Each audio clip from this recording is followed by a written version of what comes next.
Bom, pessoal, hoje a gente vai dar sequência à nossa aula de literatura, a gente vai entrar no tema das escolas literárias. É um assunto bem gostoso para a gente tratar agora. Eu tentei fazer de uma forma bem sistêmica, para que a gente consiga ver o maior número de conteúdo em um menor tempo. Mas os slides eles já estão disponibilizados para vocês, os resumos também. Vou estar disponibilizando os exercícios. E qualquer dúvida, vocês me interrompam, tá certo, pessoal? Vou compartilhar aqui com vocês os slides.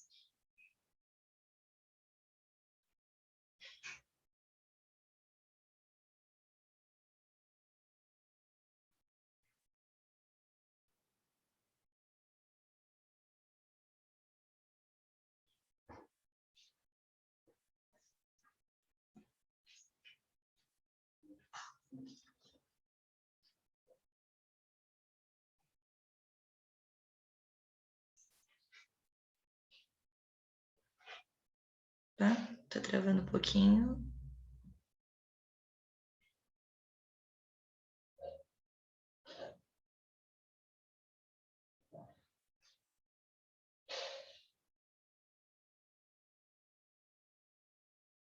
Tá aparecendo para vocês os slides, pessoal?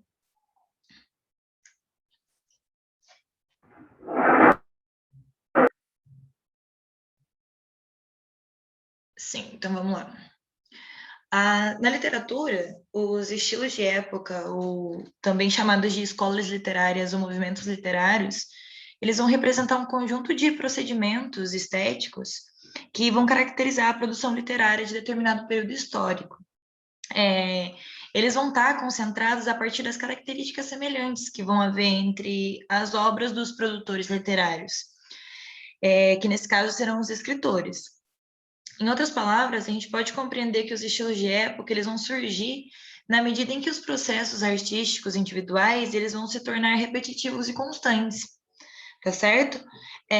Eles são assinalados por determinada época histórica, de acordo com os seus valores estéticos e também ideológicos, criando assim uma geração de escritores e, consequentemente, de obras literárias que vão apresentar características semelhantes. Então é isso que a gente tem que ter em mente, tá certo?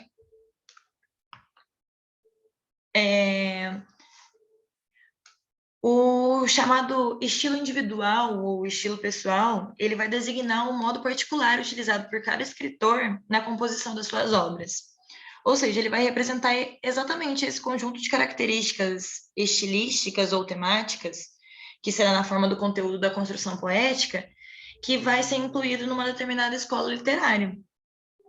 A gente tem que pensar que um determinado autor ele pode ter características de uma ou mais escola literária também, por conta da adaptabilidade dele durante os períodos.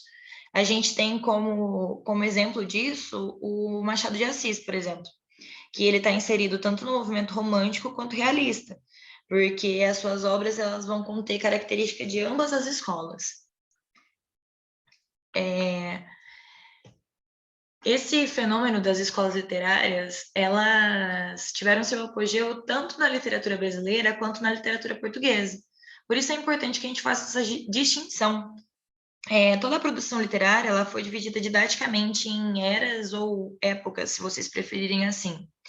E dentro delas vão surgir as escolas, os movimentos ou correntes, que vão representar o período histórico determinado, repleto de escritores e obras, que vão possuir essas semelhanças estilísticas e temáticas, que vão compartilhar dos estilos e visão de mundo. A gente pode perceber que qualquer obra literária ela vai apresentar marcas do contexto em que ela foi produzida, da época de fato que ela foi produzida, seja ela na esfera social, política, cultural ou até mesmo ideológica, tá certo? Primeiramente, na literatura de Portugal, as eras elas são classificadas em medieval, clássica e moderna. Na era medieval vão estar reunidos os movimentos do trovadorismo e do humanismo. Na era clássica vão estar o classicismo, o barroco e o arcadismo. E na era moderna, que também é chamada de era romântica, vão estar o romantismo, o realismo naturalismo, o simbolismo e o modernismo. Vocês vão perceber que muitas desses movimentos literários, eles também ocorreram no Brasil, mas não foram todos. A gente vai fazer essa distinção mais para frente. Daí, já na literatura brasileira, ela vai ser formada por duas eras, que são a colonial e a nacional. Na era colonial, a gente vai ter o quinhentismo, o barroco e o arcadismo. Já na era nacional, a gente tem o romantismo, o realismo, naturalismo, parnasianismo, o simbolismo, o pré-modernismo e o modernismo. Certo, pessoal? A gente tem que ter em mente a chamada periodização da literatura, que seria nada mais do que a representação do conjunto de eras dessas escolas literárias, que daí, por esse motivo, elas foram agrupadas sistematicamente, de forma a facilitar esse estudo dos escritores e das obras literárias. Por isso que eu trouxe para vocês dessa forma mais didática, separadinho entre as eras, certo? Nós vamos falar individualmente de cada uma delas, de forma bem sucinta, de forma de vocês compreenderem e pegarem as características principais. A começar pelo trovadorismo. Como a gente disse anteriormente, não sei se vocês repararam, mas o trovadorismo ele teve a origem dele na literatura portuguesa, ele não ocorreu no Brasil.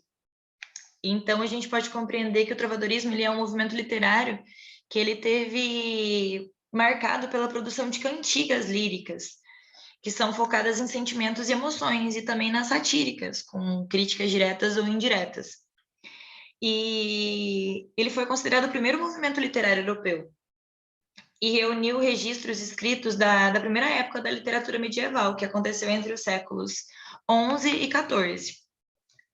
Certo, pessoal? Esse movimento, ele ocorreu somente na Europa, como eu disse para vocês, e teve como principal característica a aproximação da música e da poesia. Nessa época, as poesias elas eram feitas para serem cantadas ao som de instrumentos musicais. Geralmente, elas eram acompanhadas pelos instrumentos como a flauta, a viola, o alaúde, e daí vieram o nome cantigas. O autor das cantigas, de fato, ele era chamado de trovador, por isso o nome da escola literária é trovadorismo. O jogral era quem os declarava, e o menestrel, além dele recitar também, ele tocava esses instrumentos. Todos os manuscritos das cantigas trovadorescas que foram encontradas, elas estão reunidas em documentos chamados de cancioneiros. Em Portugal, esse movimento ele teve como marca inicial a Cantiga da Ribeirinha, ou também chamada de Cantiga da Guarvaia. Vocês vão muito ouvir esse nome da Cantiga da Ribeirinha, porque é justamente ela o marco desse estilo literário. E ela foi escrita pelo trovador Paio Soares de Taveiroz, em 1189 ou 1198, porque não se sabe ainda ao certo quando que ela foi de fato produzida. E ela foi escrita em galego-português, que era a língua que se falava naquela época. E essa cantiga, ela é o registro mais antigo que se tem da produção literária desse momento nas terras portuguesas. E muito embora o trovadorismo ele tenha surgido na região da Provença, que é o sul da França, ele se espalhou por todos os outros países da Europa, porque os trovadores provenciais eles eram considerados os melhores da época. Por isso que o seu estilo ele foi imitado por toda a parte. E daí a tradução do que vem a ser uma escola literária, que é a semelhança dos estilos e a repetição delas. O trovadorismo ele teve o seu declínio por volta do século XIV, quando começou outro movimento da segunda época medieval portuguesa, que foi o humanismo, que a gente vai estar falando mais à frente. O trovadorismo ele teve origem no continente europeu durante a Idade Média, que foi um longo período da história em que teve marcado pela sociedade religiosa. Nele, a Igreja Católica dominava inteiramente a Europa. E nesse contexto, o teocentrismo, que seria nada mais do que Deus no centro do mundo, ele prevalecia, fazendo com que o homem ocupasse um lugar secundário. E toda a sociedade estava à mercê dos valores cristãos, assim a gente pode dizer. Dessa maneira, a igreja medieval ela era a instituição social mais importante e a maior representante da fé cristã. Ou seja, ela que ditava os valores que influenciavam diretamente no comportamento e no pensamento do homem. E daí eles tinham a concepção também que somente as pessoas da igreja elas sabiam ler e tinham acesso à educação. Então, seria uma concepção mais restrita dessas manifestações artísticas. Nesse período também, o feudalismo era o sistema econômico, político e social que vigorava na época. Ele era baseado em feudos de grandes extensões de terras, que elas eram comandadas pelos nobres, que seriam a sociedade mais exponencial. A sociedade ela era rural e autossuficiente. A gente tem que ter em mente que nele o camponês ele vivia de forma miserável e a propriedade da terra dava liberdade e poder. Por isso que as pessoas elas tinham e tendiam a querer ser detentoras de terra. Como principal característica, eu anotei aqui para vocês, a recitação de poemas com acompanhamento musical, que seria a união da música e da poesia, a produção de cantigas líricas, que, como eu disse para vocês, evidenciava os sentimentos, as emoções e as percepções do autor, e as satíricas, que tinham como objetivo criticar ou ridicularizar algo ou alguém. E os principais temas explorados naquela época e nessa escola literária eram o amor, o sofrimento, a amizade e as críticas políticas e sociais. Também é muito interessante a gente notar que nessa época a mulher ela era colocada em muitas das cantigas de amor, por exemplo, como um ser intocável, algo inalcançável. Por isso que os trovadores eles se esforçavam tanto para escrever e para recitar essas canções para as mulheres amadas, de fato. Tá certo? Por isso que eles exploravam muito essa poesia, essa forma poética de se manifestar. O trovadorismo em Portugal, ele teve seu apogeu nos séculos XII e XIII, e foi entrando em declínio também por volta do século XIV. O ano de 1189 ou 1198, que foi a Cantiga da Ribeirinha, que eu disse para vocês, ela é o marco inicial da literatura portuguesa e do movimento do trovadorismo. E na Península Ibérica, o centro irradiador do trovadorismo aconteceu na região que compreende o norte de Portugal e a Galícia. Desde o século XI, a Catedral de Santiago de Compostela, que foi o centro da peregrinação religiosa, atraía multidões, e ali as cantigas trovadorescas elas eram cantadas em galego-português, que era a língua que eles falavam na região, e embora esses textos em prosa eles tenham sido explorados no trovadorismo, como, por exemplo, nas novelas de cavalaria, nas cronições, foi, de fato, na poesia que esse movimento se destacou. Assim, a gente tem que as poesias líricas e trovadorescas, elas incluíam cantigas de amor e de amigo, as poesias sátiras, que vão reunir as cantigas de escárnio e de maldizer. Trouxe aqui para vocês como principais autores desse movimento, que seria o rei Dom João Diniz, que foi um grande incentivador que prestigiou a produção poética com sua corte, e foi ele um dos próprios e dos mais talentosos trovadores medievais, chegando a produzir mais de 140 cantigas líricas e sátiras. Além dele, a gente tem como outros trovadores que obtiveram grande destaque em Portugal, o Paio Soares de Taveiroz, que fez a Ribeirinha, o João Soares Paiva, o João Garcia de Guilhade, Martim Codax e Aires Teles. Mas a gente pode ter em mente o nome desses dois principais autores, que seria esse rei Dom João Diniz e o Paio Soares de Taveiroz, principalmente por conta do primeiro poema, de fato, que marcou esse período.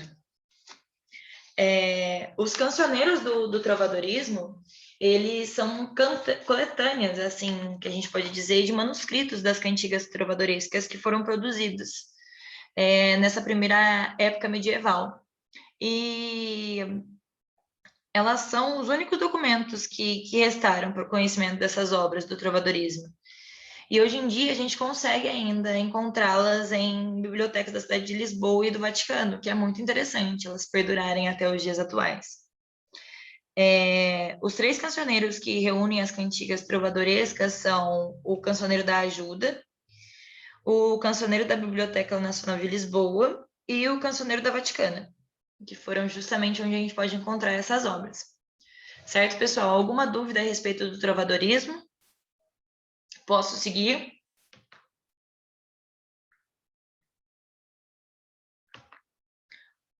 O próximo movimento ou escola literária que a gente vai observar é o humanismo.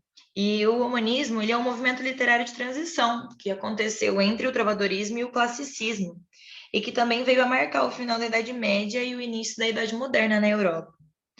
Ele focava na valorização do homem, e por isso ele se destacou com as produções em prosa, que seriam as crônicas históricas e o teatro. E também poética, porque a poesia não foi abandonada nessa escola literária, que seria a poesia palaciana, entre os séculos XV e séculos XVI. Como principais características do humanismo, eu coloquei aqui para vocês, que é o antropocentrismo, que seria o conceito filosófico que agora passaria a ressaltar a importância do homem como um ser grande dotado de inteligência e da capacidade crítica. Não seria mais Deus o centro do universo, o centro do mundo. Então, houve essa superação desse pensamento. Coloquei também como característica o racionalismo, que seria essa corrente filosófica mais associada à razão humana e focada no conhecimento, de fato, do ser humano e do mundo. Que também vocês vão perceber que seria uma nova versão daquilo que era a concepção do mundo para as pessoas da época. Seria de fato uma superação da antiga escola literária por conta dos acontecimentos que foram surgindo. Então, essas escolas literárias, elas acompanharam esse crescimento da sociedade.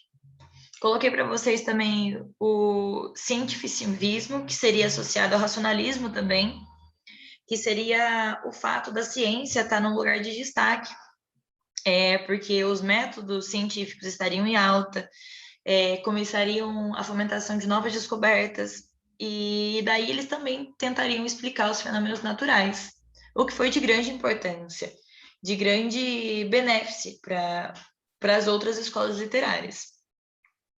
Coloquei também a Antiguidade Clássica, que seriam os artistas humanistas, que eles foram inspirados pelos estudos realizados anteriormente por pensadores clássicos, que seriam gregos e romanos, e principalmente pela literatura da mitologia greco-romana. A gente também tem aqui a valorização do homem, que está inteiramente associado ao antropocentrismo, que seria o homem como um ser dotado de emoções e de razão. Então, assim, eles poderiam focar nos detalhes que revelassem as expressões e desejos do próprio eu. E também coloquei para vocês o ideal de beleza e perfeição, que seria aliado ao conceito da valorização dos modelos clássicos. E por isso que o humanismo está nesse período de transição entre o trovadorismo e o classicismo. Porque nesse período também de ideal de beleza e perfeição, eles buscaram atingir a perfeição das formas, por meio das proporções equilibradas, das belezas perfeitas, das formas simétricas. Certo, pessoal? O humanismo em Portugal teve como marca inicial o literário português, que foi a nomeação do Fernão Lopes como um cronista mor do reino, que aconteceu por volta de 1434. Esse movimento ele perdurou até 1527, que foi com a chegada do poeta Sá de Miranda da Itália, que é quando de fato começa o classicismo. O teatro popular, a poesia palaciana e a crônica histórica, elas foram os gêneros mais explorados durante o período do humanismo, tá certo? Dentre os principais autores, a gente vai colocar que são o Gil Vicente, o Fernão Lopes e Garcia de Rezende. É importante que a gente tenha em mente que o Gil Vicente, ele foi considerado o pai do teatro português, e a sua obra ela aborda temas religiosos e humanos. E apesar dele possuir uma visão religiosa cristã e, vamos dizer, moralista, os seus textos também eles apresentavam críticas sociais. E esse autor ele escreveu diversas peças teatrais chamadas de autos e farsas. Os autos eles focavam em temas humanos e divinos. E as farsas elas estavam relacionadas com os costumes da sociedade portuguesa da época. Dentre as obras dessa dramaturgia, a gente vai destacar O Alto da Visitação, O Velho da Horta, O Alto da Barca do Inferno, que é muito famoso. É muito interessante vocês lerem, que é a contraposição do céu e do inferno, bem interessante. E A Farsa de Inês Pereira. Por isso que ele é aí considerado o pai do teatro português, porque ele colaborou com diversas criações e manifestações artísticas. Os humanistas, eles eram os estudiosos da cultura antiga que dedicavam, sobretudo, os estudos aos textos da antiguidade clássica romana, greco-romana, perdão. Todos eles foram influenciados por características do período como o culto às línguas e às literaturas greco-latinas, que eram os modelos clássicos. Dentre os grandes representantes humanistas, eu coloquei aqui para vocês o Francesco Petrarca, o Dante Alighieri, o Giovanni Boccaccio, Erasmo de Roterdã, Thomas More e Michel de Montaigne, que era um escritor francês. Depois, pessoal, vocês podem estar dando uma olhadinha nesses nomes e nas características que eu coloquei. E se aprofundarem mais, se tiverem interesse. Realmente, o Alto da Barca do Inferno é muito interessante e costuma cair muito em alguns vestibulares, porque ele explora uma relação muito interessante, não somente do período, quanto também dessa concepção do divino, do que era errado, do que era certo na época. Muito interessante mesmo, deixo aí essa recomendação para vocês. Como contexto histórico dessa época, a gente tem que o humanismo ele surgiu no século XV na Itália, que foi mais precisamente na cidade de Florença, durante o período do Renascimento Cultural. Por isso, ele também é chamado de humanismo renascentista. E esse movimento intelectual de valorização do homem, ele influenciou diversos campos do conhecimento, como a filosofia, as ciências, a literatura, a escultura, as artes plásticas, e rapidamente ele se espalhou por outros países da Europa, porque de fato eles estavam acompanhando essa modificação das influências do Renascimento. A época renascentista ela foi um momento de importantes transformações na mentalidade europeia.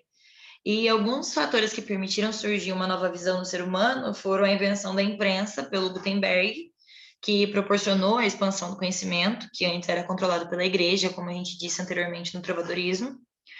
As grandes navegações e a expansão marítima europeia, que permitiram ampliar os horizontes do homem europeu. A gente observa também a crise do sistema feudal, porque diversas atividades comerciais, elas despontavam, dando início ao mercantilismo e ao uso das moedas de troca, como, por exemplo, o dinheiro. O surgimento da burguesia como uma nova classe social, que passou a se consolidar como a expansão do comércio, e o desenvolvimento das cidades medievais. Todas essas mudanças elas foram necessárias para questionar os velhos valores num impasse desenvolvido entre a fé e a razão. E, diante disso, o teocentrismo, que seria o Deus como o centro do mundo, e a estrutura hierárquica medieval, que era aquela estrutura nobreza, clero, povo, ela vai sair de cena e vai dar lugar para o antropocentrismo, que seria justamente o homem como centro do mundo. Esse último foi o ideal central do humanismo renascentista. Certo, pessoal? Agora a gente vai falar um pouquinho sobre o quinhentismo, que vai representar a primeira manifestação literária no Brasil, que também ficou conhecida como literatura de informação, assim a gente pode dizer. É um período literário que vai reunir relatos de viagem com características informativas e também descritivas. E são textos que descrevem as terras descobertas pelos portugueses no século XVI, desde a fauna até a flora e o povo. Também é importante lembrar que o quinhentismo brasileiro ele ocorreu paralelo ao classicismo português. E o nome do período ele vai se referir à data de início de 1500, que foi o descobrimento do Brasil também, concomitante. Com a chegada dos portugueses no território brasileiro em 1500, as terras encontradas elas foram relatadas por esses escrivãos que acompanhavam os navios. Assim, essa literatura de informação ela foi produzida pelos viajantes do início do século XVI, no período do descobrimento do Brasil e das grandes navegações. Além disso, os jesuítas, que eram responsáveis por catequizarem os índios, eles criaram uma nova categoria de textos que fizeram parte desse quinhentismo, que foi a literatura de catequese.